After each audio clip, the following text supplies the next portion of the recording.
Storytime, the biggest lie I ever got away with as a teenager. So my sister and I were going to spend the weekend at my stepdad's, and I asked my parents if I could bring a friend. My dad said he didn't care, and my stepmom said no. And my parents were really strict. But obviously I did not listen. So I invited my friend, and her parents were also really strict. So we came up with this elaborate plan that I would ask her parents and tell them that it was a surprise for her. And they believed it. So the day comes whenever we're supposed to leave to go up to my stepdad's. So, we get off the bus, walk to my house, and my stepmom was asleep because she worked night shifts.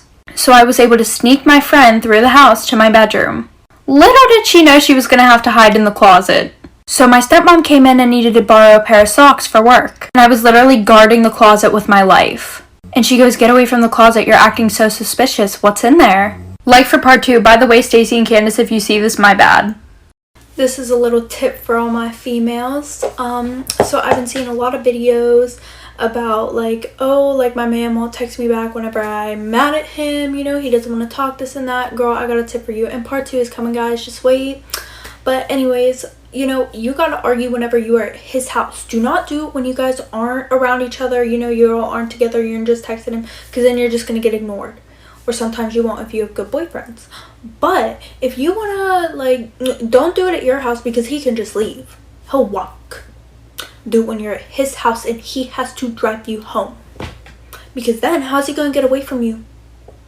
You're his girlfriend. His mom's gonna be like, unless he goes and snitches on you to his mom. But with my boyfriend, we live together, and I just walk into the next room and I'm like, "Hello, bitch, we're gonna talk. No ignoring me. And if he wants to ignore me, I'm gonna lock that door, and he's not coming out until he wants to talk." Okay, part 2. Sorry for keeping you guys waiting. So she literally pushes me out of the way, goes and looks in the closet, and stands there for a whole ass minute. And me, I'm over here having an anxiety attack. My sister's looking at me, making hand gestures, basically saying, "What is she looking at?" And I'm literally sitting there, and I get to peek in the closet, and my friend is not there. And I'm like, what the fuck? Where did she go? And then she starts moving things around in the closet. So she didn't see anything, and she goes to walk out of my room, and she goes, "You guys are so weird." And I run over to the closet where the fuck is she? And she pops out of this box that is literally in plain sight and goes, "Is she gone yet?" And trust me, I know this doesn't sound like a big thing to get away with, but whenever you have strict parents and they're looking for somebody in literally a 5-foot space, oh honey. This was a big deal for me. And tonight is going to be the night that my stepmom actually sees this. Story time about my manipulative ex-boyfriend. So whenever we first started dating, he was really sweet. We would hang out all the time, and we had such good chemistry. And we were Snapchatting because I lived a few hours away from him. And he goes, "All my exes have hurt me in the past." Now us women, that makes us think, "Oh, I want to be the girl who doesn't hurt him." And I was like, "Well, how many ex-girlfriends have you had?" He goes, 9. And at that time, I was blinded about how happy I was to be dating him to actually realize that was a red flag. And then this motherfucker says, "So please don't be mad at me if I do something that might hurt you. It's just because I've been hurt so many times." Implying if he were to cheat on me, I shouldn't be mad, because he's been hurt so many times. Red motherfucking flag alert, bitch. For part 2. Toxic ex-boyfriend part 2. So pretty much I got into an argument with him after that, and he was like, "Oh, I'm sorry." He's like, "I just don't want you to be surprised." Well, me being the stupid dumb fucking bitch that I am, left it at that and didn't end the relationship there. This is the definition of ignoring all red flags. So I started to wonder who all these, ex-girlfriends were. And since I wasn't from around where he lived, I had to do a whole fucking FBI investigation to find at least one of these exes. She was like, "Oh, he literally does that to every girl." And then told me all the tea about how her and all of his 9 exes were actually best friends. And that he was the one who actually cheated on all of them with each other. And she goes, "I didn't even know you guys were dating. He never told anybody up here." Because he was hooking up with other bitches up there. I ended up breaking up with him, but ladies, take notes. This is a red flag.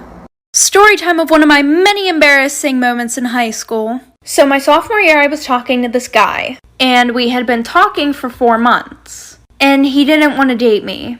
I didn't know that until one of his friends said, "Oh yeah, he's just using you to do stuff." And I'm surprised he let it drag on for 4 months because I didn't do anything with him. But now looking back at it, he would always ask me to come over when his parents weren't home. So anyways, I really liked him. He broke my heart, and yeah. So the next day I had school, and I had a class with him. And all of his friends were in that class too. And I planned on ignoring everybody and just keeping my headphones in.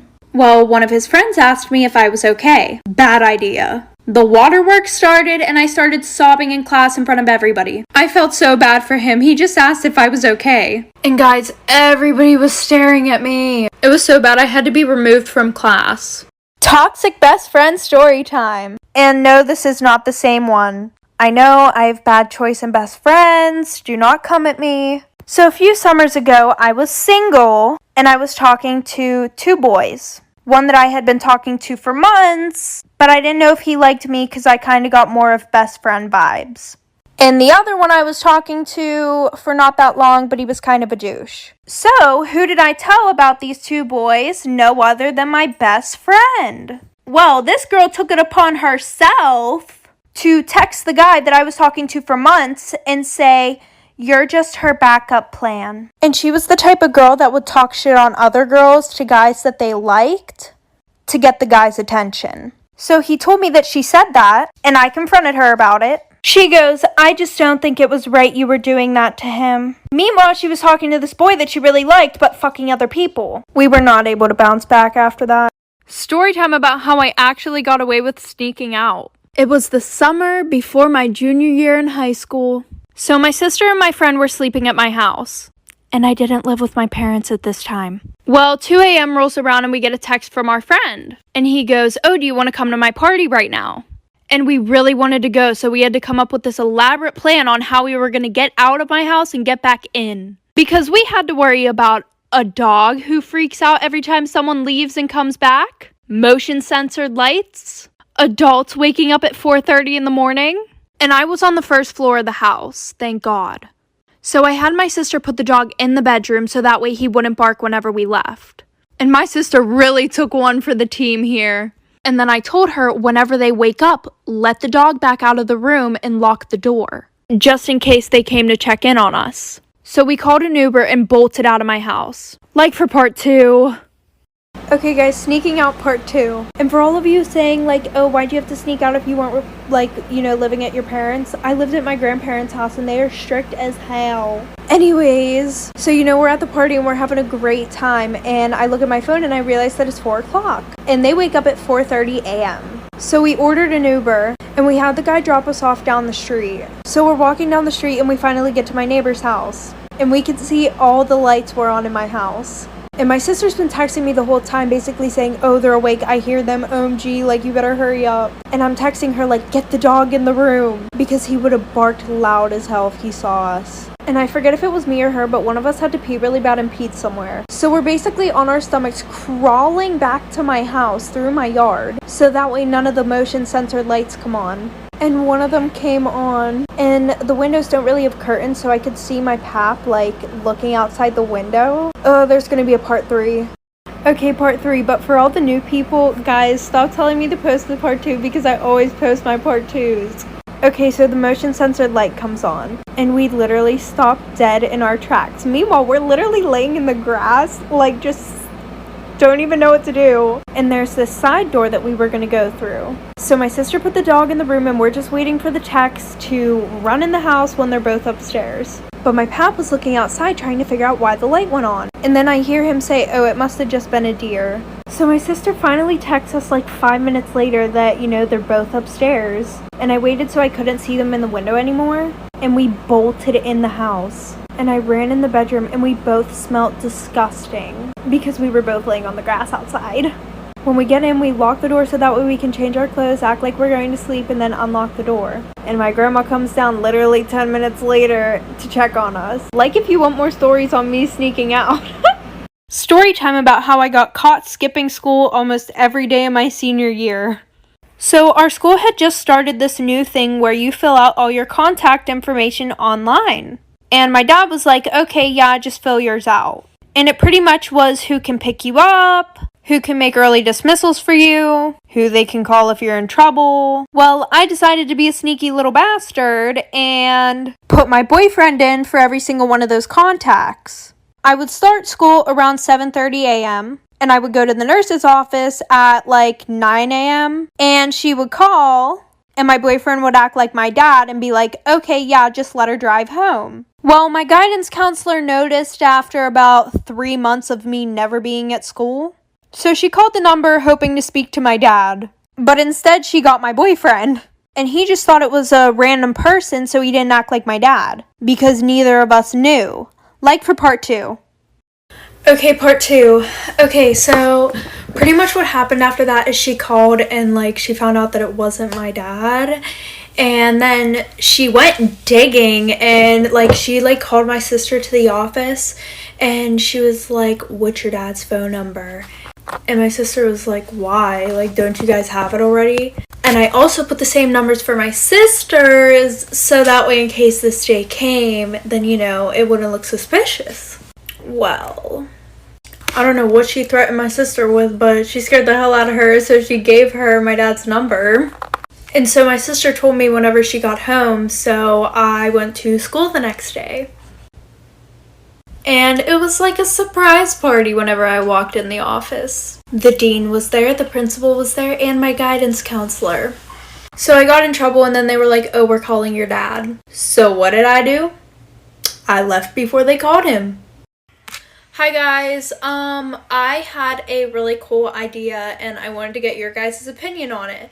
So obviously, sooner rather than later, probably, I'm going to run out of story times to tell you guys. So I had this cool idea where if you guys wanted me to tell a story of yours while I do my makeup to it, you could DM it to me on Instagram. And if you guys wanted it to be anonymous, then I just, you know, I wouldn't tag you.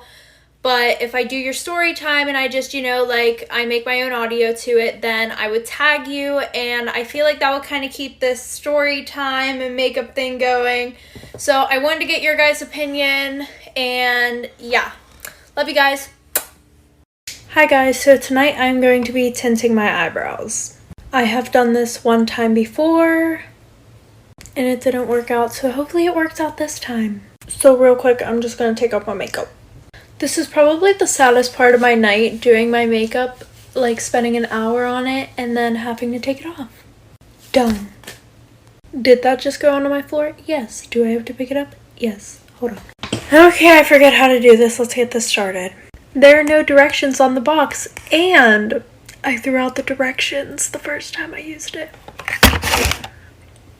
Okay, so first we're going to put in the coloring base, then the color developer. Now we're just going to mix this up. And I'm going to do a testing spot on my arm hairs. We're just going to put that right there. Leave it on for 5 minutes. Now I have a weird patch of dark hairs. Before, after.